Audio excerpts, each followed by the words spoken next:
How to wire up a Kubota light switch to control your left turn signals, your right turn signals, your parking lights with your headlights, including high beams. We're going to wire up hazard lights. We're going to wire brake lights, and we're even going to make the horn work. Now, the best thing about wiring a circuit like this with a bunch of relays is that you can use any kind of switches you want. You could use, I don't know, a little red switch, or maybe a white switch, possibly even a blue switch. Or maybe you just put salt in a cup of water and you use salt water as a switch. And if you don't like that option, you can always just use pumpkin puree in a can, because why not? If you're wondering about potatoes, nope. So now we're going to take this entire circuit apart, and we're going to start with a blank canvas. Then we're going to build it back piece by piece so that you can take that information that you've learned and go recreate it in your own car or truck. So let's get started. Before we can hop into all the nitty-gritty details of the relays and stuff, I want to make sure that you understand why we're using all the relays. So this is a basic horn circuit. You can see there's 12 volts coming in to a fuse, up to a switch, and then when you push the switch, the power comes out, goes to the horn, and then grounds through the chassis. Now, if you have a 5 amp fuse, that means that this fuse will allow 5 amps through it, and if it gets any more than 5 amps, the fuse will pop. Up here, we have a 5 amp switch. That means if you have more than 5 amps going through it, you're going to burn out the switch or maybe even cause a fire. Now, the horn, let's say, is 3 amps. If the horn is 3 amps, that means when it's actually beeping, it's drawing 3 amps of electricity through the circuit, through the fuse, through the switch, through the horn, and through the ground side of the circuit. So, what happens if you add 2 horns? Now you have 3 amps times 2, so you have 6 amps, and you're pulling it through a 5 amp switch and a 5 amp fuse. So something's going to break. You might melt your switch, you might blow your fuse, something's going to go horribly wrong. So what you have to do is you have to make sure your wiring is rated for at least 6 amps, and you have to make sure that your fuse size is appropriate for your 6 amp draw, and then you have to make sure you either upgrade your switch to be a 6 or above amp rating, or you use a relay. And a relay is just a bigger switch that is controlled electronically. So you can keep using your 5 amp switch to control your relay, and your relay will turn your horns on and off. Let's put it together and I'll show you how it works. So now we have 2 horns, which add up to 6 amps. We're still using the same 5 amp switch, which is going to control the 6 amps of horns. We have a new relay with 4 pins on it, and then we added an additional fuse right here. So now we have a 10 amp fuse and a 5 amp fuse. The 10 amp fuse is actually what's powering up the horns, the 6 amps. The 5 amp fuse is just protecting the circuit that the switch is in. And of course I have to show you that the horns work, right? Now, we can't talk about relays without talking about the numbers on the bottom. Now, on the bottom of a relay, you have 4 pins in this scenario. The top one is number 87, the bottom one's 30, the right one is 85, and the left one is 86. Each one has a number right next to it, and these numbers correspond to these colors of wires right here. So you'll see the wire, like yellow, for example, is pin 87 on the relay. And if you look up close to it, you'll see the numbers right there. Now, right here, we have the 2 fuses. The bottom fuse here is a 5 amp fuse, and it connects to this white wire, which goes up to pin 86 on the relay. On the other side of the relay is pin 85, which is the black wire. And the black wire comes over to your switch. So this is what's called a negative trigger relay. So we're controlling the relay by the negative side of the relay. So this is the negative side, number 85, and it comes over, goes to your switch, and then the other side of your switch just goes to ground. You can just follow the wire down, goes to your ground. Now, normally that would just be your chassis ground, or if you want to go all the way back to your battery, that's fine too. Now, right here, we have the 10 amp fuse, which is the second one that we added. Now, I could actually get away with a smaller fuse, like a 7.5 amp fuse, because I know that these horns are actually only going to draw 6 amps when they turn on. So, although 10 is fine, 7.5 is fine too. You just don't want to go bigger than your wiring can handle or bigger than your relay can handle, because then you might end up burning stuff out. So you want to go with a small fuse that is just bigger than what your amperage draw is. Typically, I just round up to the next size fuse. So this fuse is the blue wire, and it goes up to pin 30 of the relay. And the other side of the relay is the yellow wire, which is pin 87, and that's the output. So you have the input power, and then you have the output power. So when we activate the relay with the switch, all the relay is doing is jumping power from the blue pin to the yellow pin. And that yellow pin actually goes out and is the power wire for the two horns. And then, of course, everything needs a power and a ground, so the opposite side of the horns are the ground wires. And those, again, just go to your ground, which is your chassis ground to your battery. So now you can see that we're controlling a larger amperage circuit with a smaller switch, and it's totally safe. You can use almost any switches you want, and they're not really doing any heavy lifting. All the hard work is done by the relays, and the switches are just telling the relays to turn on and off. So they're doing the hard work, they're doing the easy work, and you can have some nice clean switches in your dash, and these things are tucked under your hood. So now, let's upgrade the fuse box. You can now see that I have swapped out these individual fuses for a fuse block. This one's made by Leash Electronics. It's got spots for 6 fuses, and it has one big wire coming in, and it allows for 6 wires coming out. It's a pretty cool little product. It's very inexpensive, and I'm not sponsored by them, but I like it. With the fuse box in place, now I want to move the relay over here because I'm going to have a whole stack of them over here. So maybe I'll just... Okay, I think that'll work a lot better there, but now these wires are all curved up. And I feel like it would be better if I just had like a distribution block for power and ground.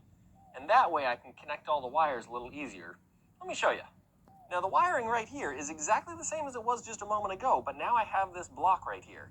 And this is just a distribution block. So what I'm going to do is I'm going to connect a wire from right here to over here, and that's going to take power through this wire, through the fuse, and over here.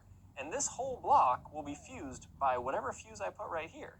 And then I can run power off of this to a variety of other things. So let's connect the wire up. So now we have the fuse and the wire in place, which means this whole distribution block has power, and it's protected with a 10 amp fuse. Now, I want to make one of these for ground wires as well, but I want it to live right here. So I'm going to just move these wires over a hair and plop it right in place. I now have the ground block in place, just like the power distribution block, and it has a big ground wire coming off of it. But now that I have that in place, I have no reason to have all these little wires going everywhere, because I can now just ground the horns and ground the switch to the ground block. So let's do that. Now you can see we've cleaned up the ground side of the circuit. We have both grounds from the horns meeting together right here into one wire, which then goes to the ground block. And then the switch is sort of the same story. We kind of removed the extra ground wiring here, and we grounded it right to the ground block.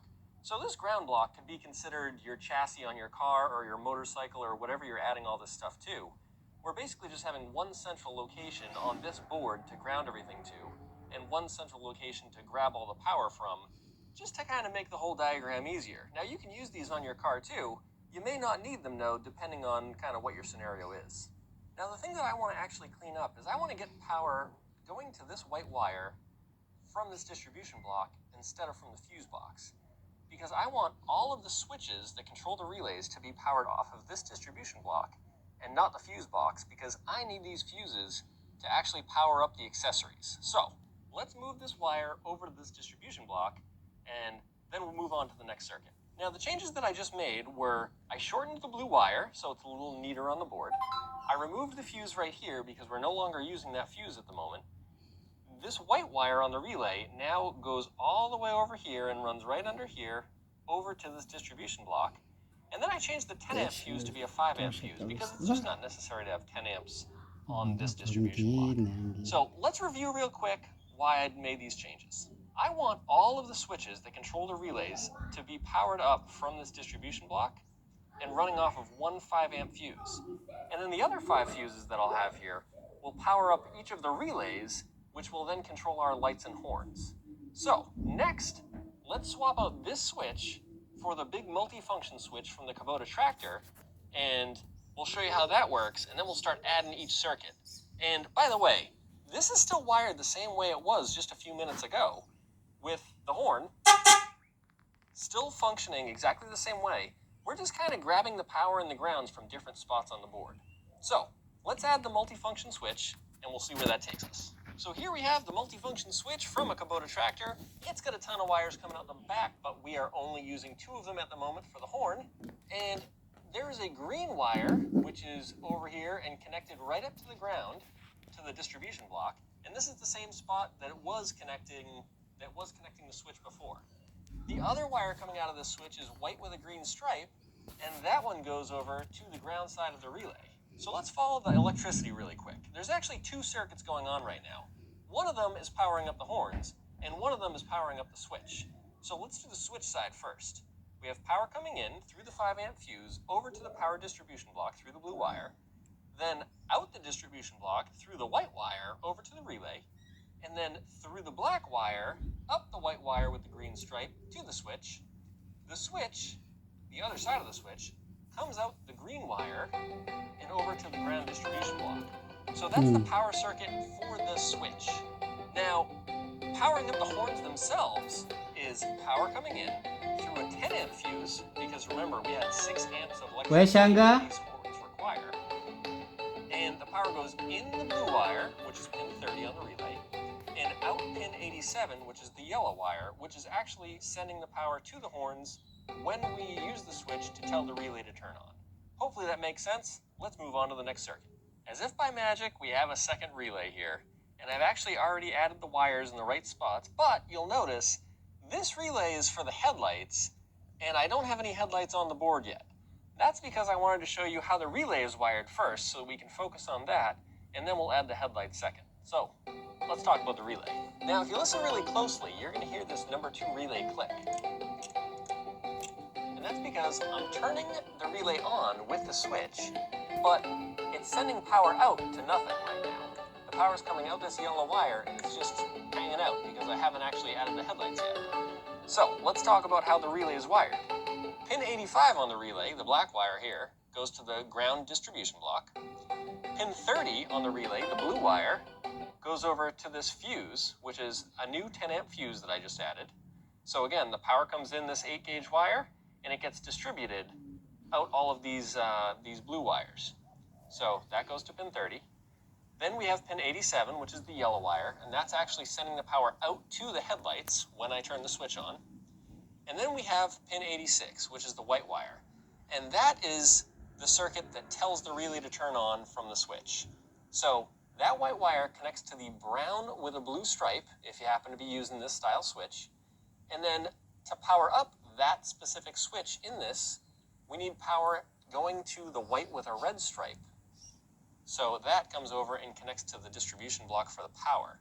So again, this distribution block is just sending power to the switches themselves, and the switches are telling the relays to turn on, but the relays are getting power from the fuse box to actually power up the different components.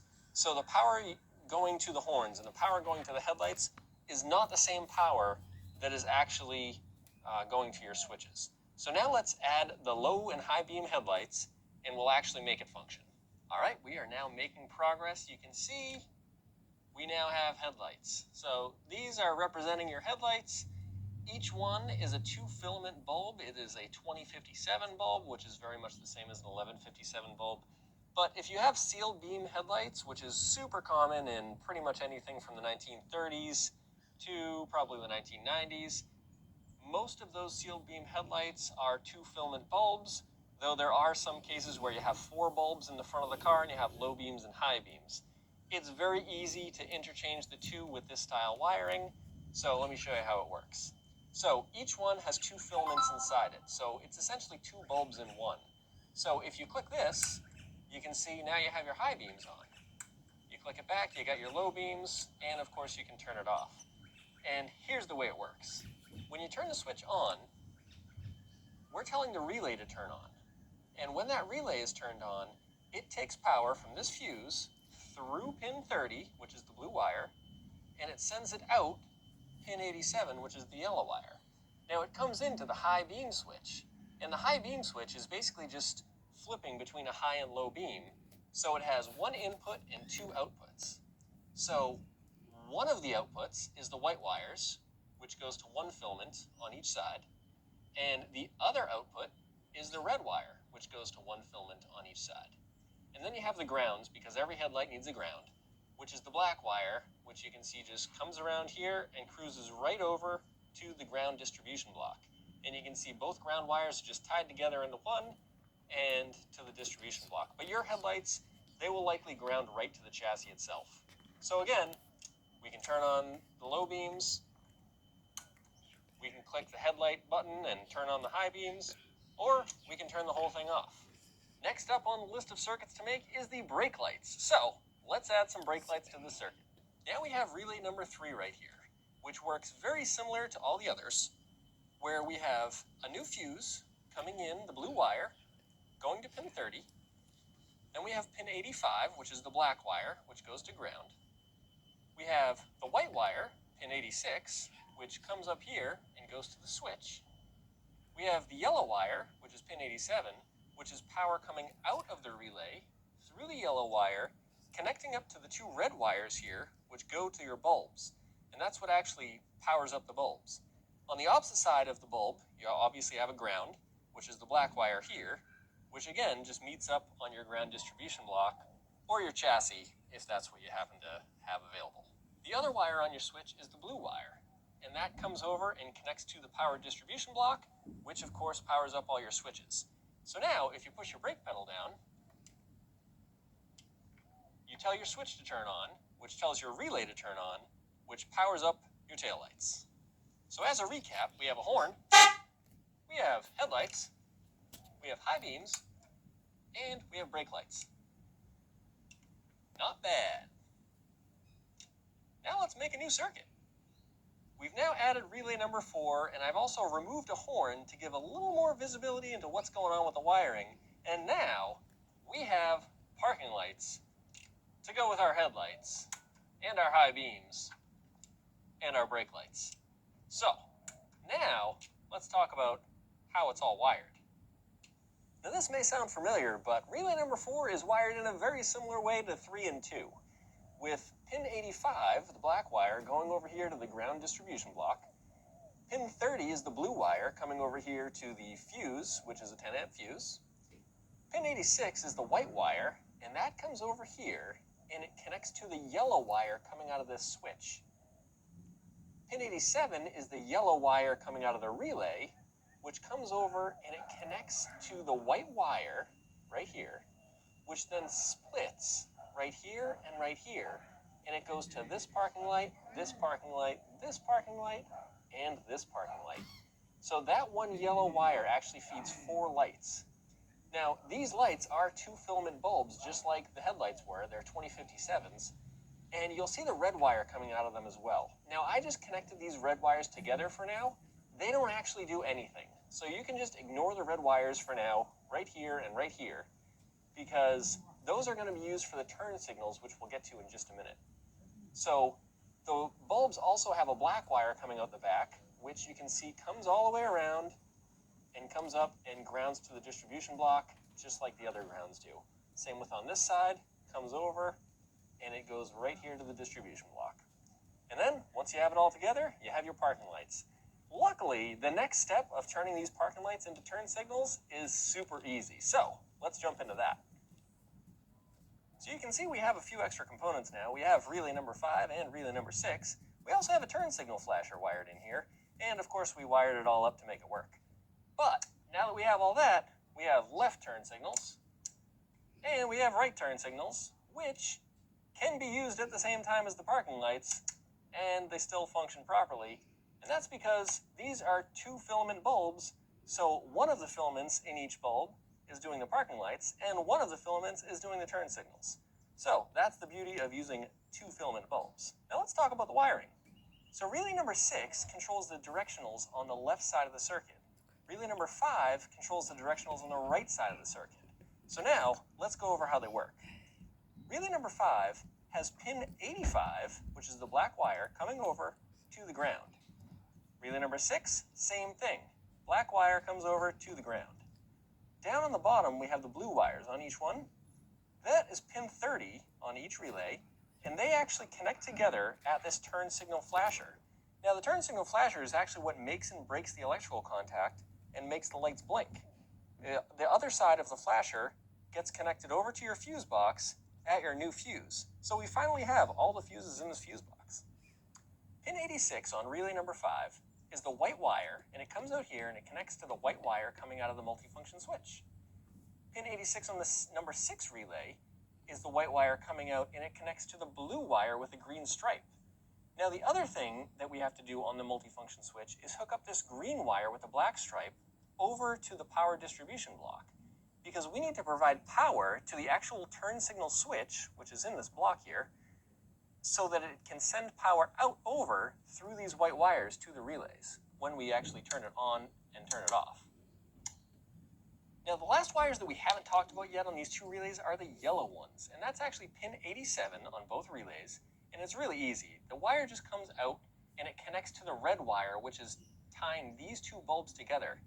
And the same thing goes for relay number 5. The yellow wire comes out, cruises over here, and it ties right into this red wire, which is tying the two together. So let's follow the electricity for just a minute. We have power coming in through the 5 amp fuse, through this blue wire to our distribution block. Power then comes through this wire into the turn signal switch, this one right here. And when we turn it on, power either comes out of the white wire right here or the blue with a green stripe, depending on which way you turn the turn signal. So if you turn it to the left, then we have power coming out the blue with a green stripe, and it comes over here and it tells this relay to turn on. And when this relay turns on, it takes power from this fuse through the flasher. The flasher starts pulsing the electricity, and then it sends that pulse out here into pin 30, and then out pin 87, which then pulses the lights. And the same thing happens with relay number 5. Flip the switch the other way, and power goes in this side, comes out the white wire, tells the relay to turn on. The relay then takes power from this fuse through the flasher. It starts pulsing the electricity, and then it goes in the relay, through pin 30, and then out pin 87, over here, through the yellow wire, into the red wire, and actually pulses the bulbs. Now the one thing that we haven't talked about yet is the hazard switch. We need to make all 4 of these blink at the same time so that if your car is broken down on the side of the road, you can flick a switch and, alert people that you're in some sort of bad scenario. So let's wire that up. As you can see, we now have a hazard switch that blinks all 4 lights. That's pretty cool, but it is using the turn signal circuit, which you can see because I'm flicking the turn signal lever here and nothing is changing. The hazard switch is using the same exact filaments that the turn signals use. That can be a good thing or a bad thing depending on what you're trying to do. So let me show you how this is wired, and then I'll explain one more kind of caveat to this whole thing. So let's start off with the power coming in. We know it goes through the 5 amp fuse, and then it comes over to the distribution block. And then we have this blue wire that cruises over here, and it goes up to a single throw, dual pole switch. Now a single throw switch is either on or off. There's nothing in between. Dual pole means it has 2 pins on this side and 2 pins on that side. It's almost as if there's 2 switches within one switch. So what we have to do is we have a power wire coming up, and then we jump it from one side of the switch to the other so that both of the internal switches have power on this side. And then on the other side, we have 2 pins, and each one has a white wire coming out of it, and they tie right into the wires that go to the turn signals. So this one ties into the blue with a green stripe, and then the other one ties into the white wire, which go to pin 86s on 5 and 6, on relay 5 and 6. So we're basically just telling both of the turn signals to turn on by flicking this switch. Now when you buy a car brand new, the hazard switch is not wired this way. It's actually wired with a totally separate circuit from all of this stuff. And they do that so that you can turn on your hazards when you're driving down the road, or when your engine's off on the side of the road, when your engine's on fire. They want your hazard switch to work all the time. Doesn't matter if the car's on or off. This is not that way. This hazard switch will only work when this fuse box is powered up. So that may be what your car needs. It may not be what your car needs. I made this generic circuit just so that it helps the most people possible. And I know that it's not going to suit everybody, but hopefully it kind of gives you the basic information that you need to do what you want to do to your car. If it did, or if you just like watching the video, go ahead and hit that like button. And you can subscribe to see a lot more. I've got a ton of these videos already, and I'm going to be making a ton more. So, thanks for watching. I hope to see you next time. And if you have a minute, check out this video right here. This video shows how to choose the right wire size and fuse sizes when you're building these type of circuits. So check that out, and we'll see you on the next one.